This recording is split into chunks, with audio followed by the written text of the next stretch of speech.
दिल्ली में आज एक बार फिर से पेट्रोल के दाम बढ़ गए हैं। पेट्रोल 30 पैसे महंगा हो गया है और डीजल के दाम में फिलहाल कोई बदलाव नहीं है।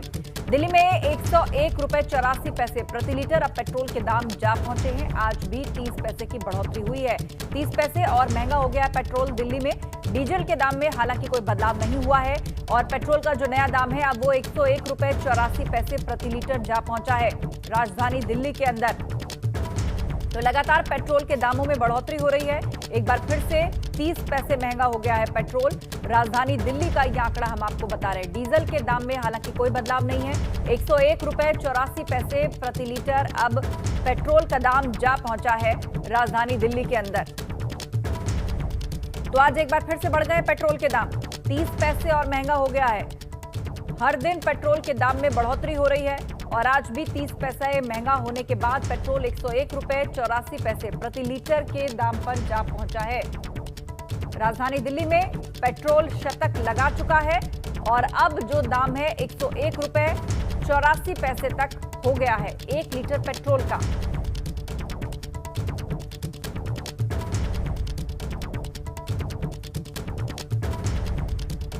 तो एक बार फिर से महंगाई की चपत लगी है आम आदमी को। पेट्रोल के दाम बढ़ गए हैं। लगातार बढ़ते दामों को लेकर विपक्ष सरकार को घेर रहा है। राजधानी दिल्ली में जो पेट्रोल है 101 रुपए 84 पैसे अब जा पहुंचा है। आज फिर से पेट्रोल के दाम बढ़ गए हैं। पेट्रोल 30 पैसे महंगा हुआ है।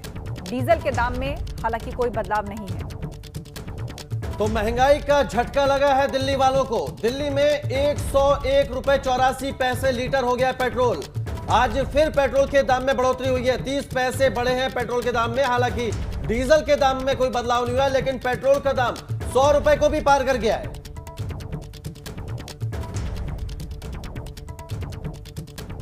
तो चलिए अब रुक कर लेते हैं अवध की खबरों का फटाफट अंदाज में। चलिए खबरों की शुरुआत करते हैं। अयोध्या में राम मंदिर ट्रस्ट द्वारा अयोध्या में खरीदी गई एक और संपत्ति विवाद में घिर गई है। सिविल जज सीनियर डिवीजन की कोर्ट में दाखिल जो है वो मुकदमा हुआ है। जारी हुई ट्रस्ट महासचिव चंपत राय को नोटिस।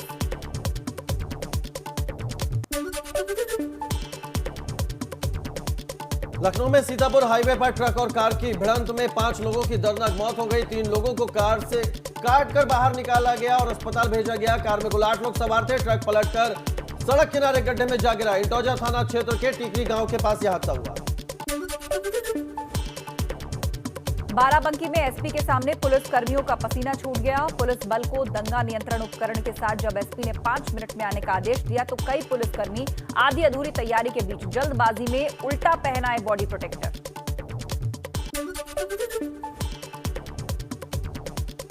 पूर्व सांसद के खिलाफ मुकदमा दर्ज हुआ है। सुल्तानपुर में समाजवादी पार्टी के कार्यकर्ताओं के बीच अंतर्कलह अब थाने तक पहुंच गई है। सपा नेता की शिकायत पर पुलिस ने पूर्व सांसद ताहिर खान के खिलाफ केस दर्ज किया है। दरअसल गुरुवार को योगी सरकार के खिलाफ सपा के प्रदर्शन के दौरान पार्टी के 2 गुट आपस में भिड़ गए थे।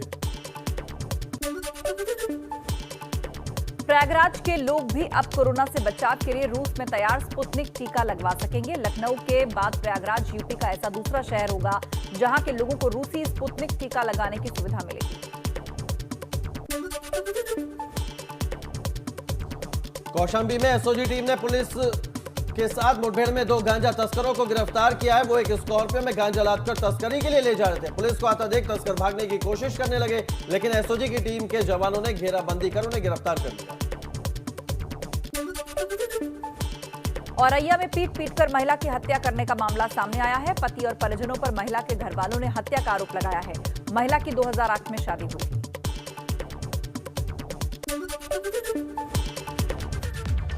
अवध की खबरें आपने देखी हैं। पश्चिमी यूपी की खबरों का रुख कर लेते हैं फटाफट अंदाज में। चलिए सुपरफास्ट खबरों की शुरुआत करते हैं। आगरा कैंट रेलवे स्टेशन पर आरपीएफ का फर्जी दारोगा गिरफ्तार। ट्रेन में फ्री में यात्रा करने के चक्कर में आरपीएफ दारोगा ने वर्दी सिलवाई। जूते और बेल्ट के कारण पकड़ा गया आरोपी। काले रंग के जूते और बेल्ट पहने हुए था आरोपी। ग्रेटर नोएडा में भूमाफिया सतीश और रतन की अवैध रूप से अर्जित संपत्ति को पुलिस ने कुर्क किया। दोनों सगे भाइयों की करीब 74 लाख रुपए की संपत्ति कुर्क हुई। 2000 में जिलाधिकारी ने भूमाफिया घोषित किया था। दोनों के खिलाफ गैंगस्टर एक्ट के तहत कार्रवाई की गई। गाजियाबाद के धौलाना से बसपा के निलंबित विधायक असलम चौधरी ने एआईएमआईएम पार्टी के मुखिया असदुद्दीन ओवैसी के खिलाफ बिगुल फूंकते हुए कहा कि जो हाल बंगाल में हुआ उससे भी बुरा हाल उत्तर प्रदेश में ओवैसी की पार्टी का होगा। फिरोजाबाद के थाना सिरसागंज क्षेत्र के गांव अतिया में बुजुर्ग की हत्या कर दी गई। परिवार वालों ने 2 लोगों पर हत्या करने का आरोप लगाया है। पुलिस आरोपियों की गिरफ्तारी के लिए दबिश दे रही है। रामपुर में किसान आंदोलन पर राकेश टिकैत का बड़ा बयान सामने आया। राकेश टिकैत ने कहा कि किसान तो वापस नहीं आएगा, किसान वहीं रहेगा। सरकार को बातचीत करनी चाहिए। 5 सितंबर को बड़ी पंचायत बुलाई गई है। आगे का जो भी फैसला होगा उसमें लिया जाएगा। अमरोहा पुलिस और बदमाशों के बीच मुठभेड़ हो गई, जिसमें 25,000 का इनामी बदमाश मुशीर पुलिस के हत्थे चढ़ गया। दोनों ओर से हुई मुठभेड़ में एक सिपाही के हाथ में गोली भी लगी है। बिजनौर में जिला कारागार में कैदी की मौत हो गई। हत्या के मामले में उम्र कैद की सजा काट रहे कैदी की हार्ट अटैक से मौत हुई है। 2 साल से जेल में बंद था ये कैदी और मौत की खबर सुनकर उसके परिजनों में कोहराम मच गया। त्योहारा थाना क्षेत्र का रहने वाला बताया जा रहा था। बुलेटिन में आगे बढ़ते हैं। अगली खबर पीलीभीत से आ रही है, जहां पर नेपाली हाथियों ने भारत में घुसकर उत्पात मचाया है। हाथियों ने कई एकड़ गन्ने, हल्दी समेत धान की फसल को बर्बाद कर दिया है। खेतों में 1 दर्जन के करीब हाथियों के घुसने से इलाके में हड़कंप मच गया। हाथियों ने थाना हजारा क्षेत्र के राहुल नगर, चंदिया हजारा क्षेत्र में उत्पात मचाया है।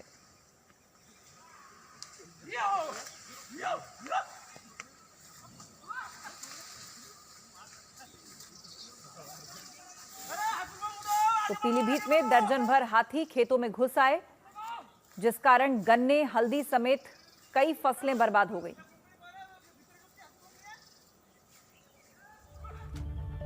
उत्तराखंड के 4 धाम बद्रीनाथ, केदारनाथ, गंगोत्री और यमुनोत्री के गर्भगृहों से पूजा और आरती का लाइव प्रसारण नहीं किया जाएगा। देवस्थानम प्रबंधन बोर्ड की बैठक में सर्वसम्मति से 4 धामों के गर्भगृह से लाइव प्रसारण न करने का फैसला लिया गया है।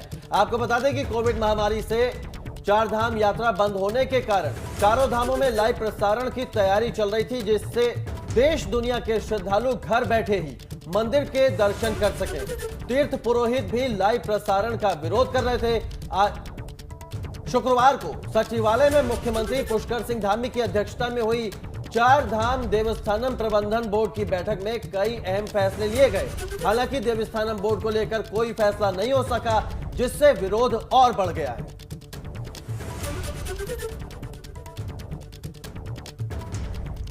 और सीधे रुक करते हैं, हमारे संवाददाता देहरादून से हमारे साथ जुड़ गए पंकज राणा। पंकज, जिस तरह से जो कल मुख्यमंत्री के साथ बैठक हुई, देवस्थानम बोर्ड के कई पदाधिकारी शामिल थे, सतपाल महाराज थे, उसमें जो फैसला लिया गया कि जो 4 धाम है उसकी जो आरती है या दर्शन है उनका लाइव प्रसारण नहीं होगा। लेकिन तीर्थ पुरोहितों की नाराजगी अभी भी बरकरार है, क्योंकि वो कह रहे हैं कि बोर्ड को लेकर कोई फैसला नहीं लिया गया है। आज से आंदोलन उग्र करने की चेतावनी दी है। किस तरह का माहौल देखा जा रहा है?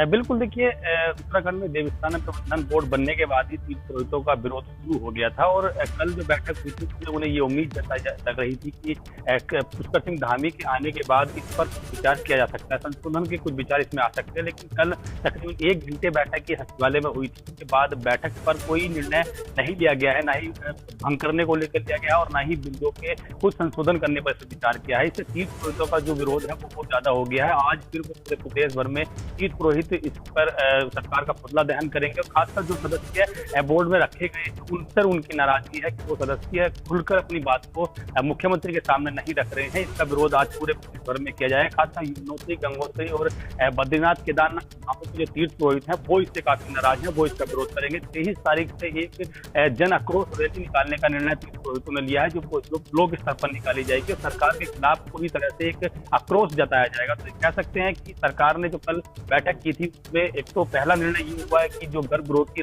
आरती है उसको लाइव प्रसारण नहीं किया जाएगा, क्योंकि हाईकोर्ट ने कहा था कि जब तक 4 धाम यात्रा प्रसारण नहीं की जाती है तब तक लाइव प्रसारण करके यात्रियों को उसका दर्शन कराया जाए। लेकिन कोई गर्भगृह धर्म आर्थिक जो धार्मिक आस्था से जुड़ा हुआ है और कभी गर्भगृह पर इस तरह से पूजा अर्चना नहीं, वहां पर मतलब लाइव प्रसारण नहीं हुआ, इसलिए उस पर सहमति नहीं बनी है। इसके साथ साथ ही कुछ 2021-22 के लिए बजट पर अनुमोदन इसमें किया गया है और इसके साथ साथ ही तीर्थ पुरोहितों की जो उम्मीद जताई जा रही थी संशोधन पर कुछ विचार किया जाएगा बैठक में और आने वाले सत्र पर उसमें कुछ संशोधन किए जाएंगे, लेकिन इस पर किसी भी तरह का कोई विचार नहीं हुआ है, जिसके बाद जो तीर्थ पुरोहित है वो अब काफी नाराज हो गए हैं। उन्होंने ब्लॉक स्तर पर इसकी नाराजगी की बात कही है। आज तमाम सदस्यों का सरकार का पुतला दहन करेंगे। पिछले 35 दिनों से लगातार जो तीर्थ पुरोहित हैं वो धरने पर बैठे हुए हैं। तो कह सकते हैं पर जो जनक्रोध है, जो तीर्थ पुरोहितों की नाराजगी है वो ज्यादा बढ़ रही है। आने वाले दिनों में और भी ये उम्मीद जताई जा रही है कि सरकार इस पर कोई बड़ा निर्णय नहीं लेती है तो इनका जो आंदोलन है और भी उग्र हो सकता है।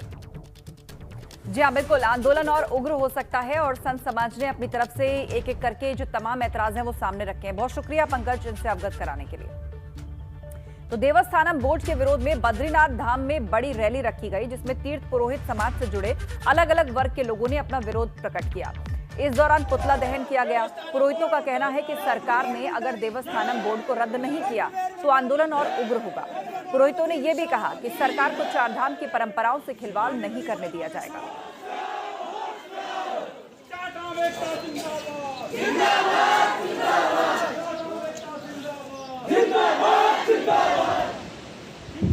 ज्ञापन दिया है कि हम कल से यहाँ लगातार कमी कंसन यहाँ से लगातार चालू होगा जब तक कि देवस्थानम बोर्ड भंग नहीं किया जाता और लाइव टेलीकास्ट बंद नहीं किया जाता, तब तक लगातार बद्रीनाथ धाम में कल से हमारा कमी कंसन जारी रहेगा। 2022 का विधानसभा चुनाव करीब आ गया है। ऐसे में कांग्रेस अलग अलग मुद्दों के बहाने प्रदेश सरकार को घेर रही है। इसी कड़ी में राष्ट्रीय नेतृत्व के आह्वान पर कांग्रेस के वरिष्ठ नेता सचिन पायलट देहरादून पहुंचे। सचिन पायलट ने पेट्रोल और डीजल के दाम लगातार बढ़ रहे हैं, इसको लेकर जिससे आम आदमी बेहाल है, मगर सरकार इस बारे में कोई ठोस कदम नहीं उठा रही है।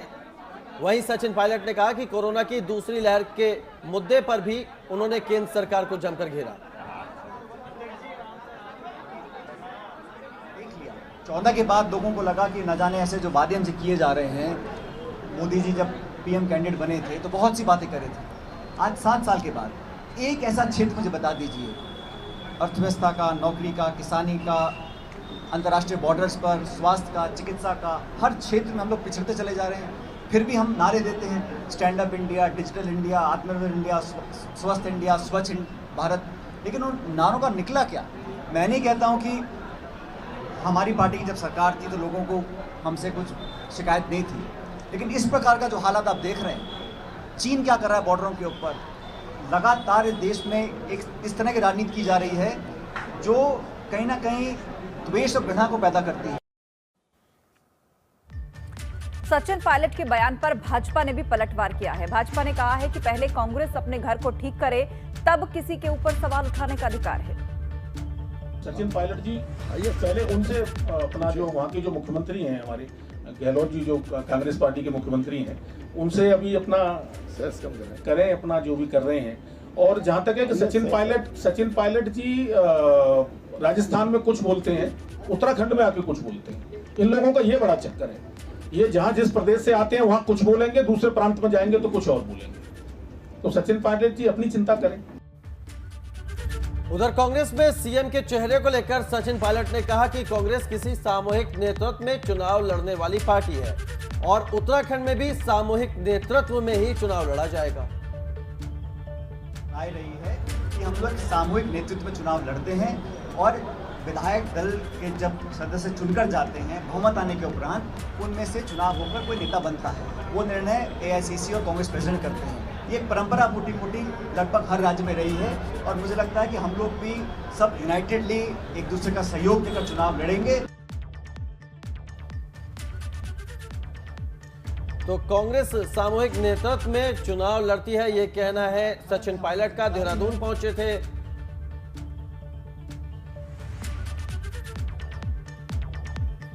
और इसी के साथ वक्त हो गया एक और ब्रेक का। बिल्कुल, कहीं मत जाइएगा, फौरन वापस लौट रहे हैं।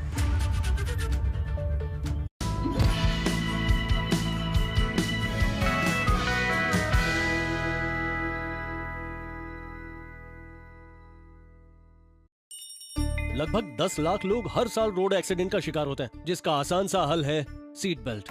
हमारा भरोसा बिल्कुल हमारे नॉमिनी गोल्ड की तरह, जो पिछले 13 सालों से धान के खेतों को खरपतवार से छुटकारा दिलाकर लगभग 35 लाख से अधिक किसानों का भरोसा जीत चुका है।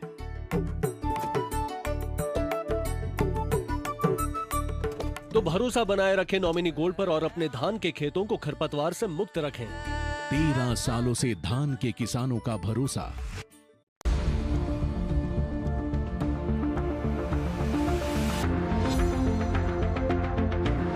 Strength, elasticity, longevity. SEL TMT Rebar. From a leading integrated metal producer, Shyam Metallics. Real steel, real strength. ये कहानी है निखिल की, DSEU स्किल यूनिवर्सिटी का एक स्टूडेंट। Hi guys. हाय। ये क्या चल रहा है? यार हम ना कोविड पेशेंट्स के लिए फंड्स इकट्ठा कर रहे हैं। बट फंड्स का करोगे क्या? यार एक्चुअली हमने सोचा है कि किसी एनजीओ में दे देंगे। फंड्स किसी एनजीओ को देने से अच्छा क्यों ना हम यही हेल्प करें? हम करेंगे क्या? तो निखिल ने सोचा जो स्किल उसने यूनिवर्सिटी में सीखा उसका फायदा उठाया जाए। चलो कुछ करते हैं। फिर सोसाइटी प्रेसिडेंट से करके बाद उसने की शुरुआत। Let's do it.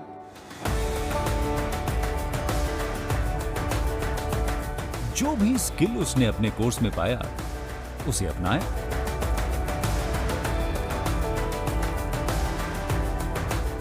और फिर सोसाइटी के लिए खोल दिया कोविड वार्ड।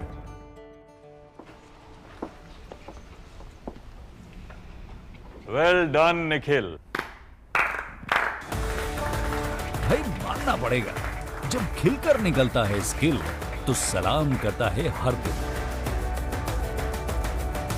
DSEU इंडिया की पहली स्किल एंड एंटरप्रेन्योरशिप यूनिवर्सिटी, जहां ऐसे कोर्सेज में है डिग्रीज और डिप्लोमास जो बेटर फ्यूचर की ओर ले जाएंगे आपको।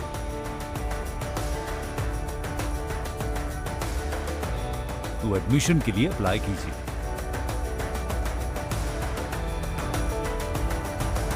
स्किल है तो नहीं कुछ मुश्किल है। मैं सिर्फ राघव भोग आटे की रोटी खाता हूँ। और क्या चटपटा है राजेश मसाला, टेस्ट मस्त, जबरदस्त।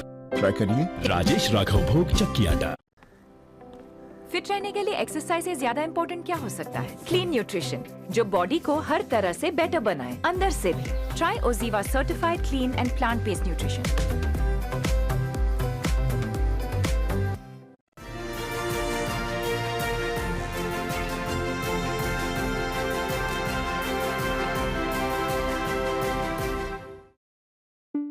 ABP गंगा, खबर आपकी, जुबान आपकी।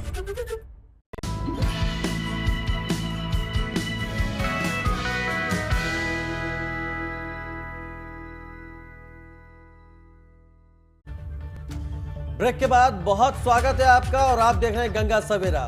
खबरों की शुरुआत करते हैं और बात कर लेते हैं उत्तराखंड की खबरों की फटाफट अंदाज में। चलिए खबरों की शुरुआत करते हैं। पिथौरागढ़ में मुनस्यारी तहसील के नामिक गांव में ग्रामीणों को सड़क मार्ग तक पहुंचने के लिए 18 किलोमीटर का पैदल सफर तय करना पड़ता है। ग्रामीण एक बीमार शख्स को कंधे पर उठाकर ले जाते दिख रहे हैं। जोशीमठ में भी देवस्थानम बोर्ड के विरोध में बद्रीनाथ धाम में बड़ी रैली निकाली गई, जिसमें तीर्थ पुरोहित समाज से जुड़े अलग अलग वर्ग के लोगों ने अपना विरोध जताया। इस दौरान पुतला दहन भी किया गया। राष्ट्रीय नेतृत्व के आह्वान पर कांग्रेस के वरिष्ठ नेता सचिन पायलट देहरादून पहुंचे। सचिन पायलट ने कहा, पेट्रोल डीजल के दाम लगातार बढ़ रहे हैं, जिससे आम आदमी बेहाल है, मगर सरकार इस बारे में कोई ठोस कदम नहीं उठा रही। हरिद्वार में मां गंगा के पावन तट पर भी पौधे लगाए गए। वन विभाग की ओर से हरेला पर्व को खास बनाने के लिए गंगा वाटिका की शुरुआत की गई, जहां कैबिनेट मंत्री स्वामी यतीश्वरानंद ने भी पौधारोपण किया। हल्द्वानी में वेतन न मिलने से नाराज रोडवेज कर्मचारियों ने बार बार आंदोलन पे जाने की चेतावनी दी है। कर्मचारियों की मांगों को लेकर परिवहन मंत्री यशपाल आर्य ने कहा कि हड़ताल किसी समस्या का समाधान नहीं। रोडवेज कर्मचारियों को लेकर राज्य सरकार ने शुरू से गंभीरता दिखाई है। पिथौरागढ़ में बनाए गए ट्यूलिप गार्डन की शुरुआत हो गई है। विधायक चंद्रा पंत ने ट्यूलिप गार्डन का शुभारंभ किया। चंद्रा पंत का कहना है कि ट्यूलिप गार्डन पर्यावरण की दृष्टि से एक बहुत अहम स्थान है। उत्तरकाशी में इन दिनों गुलदार की दहशत है। गुलदार के रिहायशी इलाके में चहलकदमी की तस्वीरें सीसीटीवी में कैद हुई हैं। रात के अंधेरे में चुपके से गुलदार घर के अंदर दाखिल होता है। उत्तराखंड के पहाड़ी इलाकों में सावन की शुरुआत हो गई। इस मौके पर जोशीमठ के ज्योतेश्वर महादेव मंदिर में सुबह से ही श्रद्धालुओं की भीड़ नजर आई। श्रद्धालुओं ने भगवान ज्योतेश्वर महादेव का जलाभिषेक किया। अल्मोड़ा का विश्व प्रसिद्ध जागेश्वर धाम को दर्शनों के लिए खोल दिया गया है। कोरोना की वजह से मंदिर बंद था, मगर हरेला पर्व पर धाम को श्रद्धालुओं के लिए खोला गया। इस मौके पर श्रद्धालुओं ने भगवान शिव की विशेष पूजा अर्चना की। पौड़ी की कई सड़कों के पास ज्यादा बारिश होने की वजह से लैंडस्लाइड जोन बन गया है, जो किसी भी मुसीबत को न्योता देता दिखाई दे रहा है। कई ग्रामीण क्षेत्रों में सड़क पर मलबा आया तो कहीं बड़े बड़े बोल्डर ट्रैफिक को प्रभावित कर रहे हैं। और आगे बढ़ते हैं, बात करते हैं मौसम की। मानसून सीजन आते ही टिहरी झील के आसपास बसे लोगों की टेंशन बढ़ जाती है। झील का जलस्तर बढ़ने से झील के आसपास बसे गांव में भूस्खलन का खतरा पैदा हो जाता है। ग्रामीणों को आशंका है कि पिछली बार की तरह इस बार भी मकानों में दरारें पड़ सकती हैं।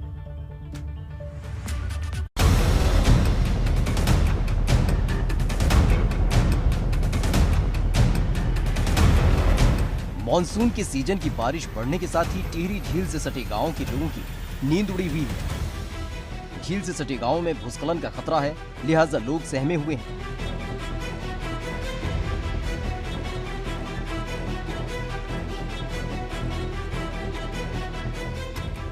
बरसात के मौसम में झील का जलस्तर बढ़ जाता है।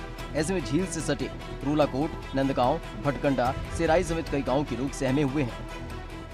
गांव में या किसी परिवार के भवन को जो है कोई प्रकार का खतरा उत्पन्न होता है तो उस परिवार को हम लोग सुरक्षित स्थान पे ले जाएंगे ताकि कोई अप्रिय घटना न घटित होने पाए। जिला आपातकालीन प्रचालन केंद्र लगातार तहसीलों से सभी संपर्क में है और इसके अलावा टिहरी बांध का जो कंट्रोल रूम है उससे भी हम लोग सुबह शाम निरंतर संपर्क में रहते हैं।